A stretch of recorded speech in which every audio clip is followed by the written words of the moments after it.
Kaya sa mga school, ayoko niya mga contest, yung lagi nalang may winner. Dapat kung nagbibigay ka ng award, lahat ng bata sa classroom may award. Imbentohan mo ng award.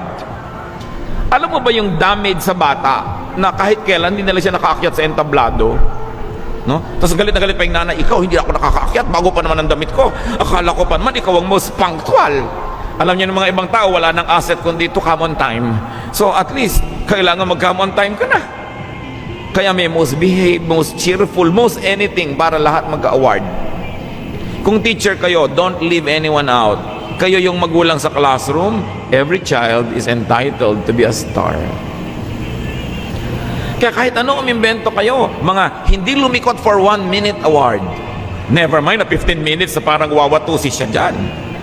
Kasi ang bata, iba yung binibigyan mo ng affirmation.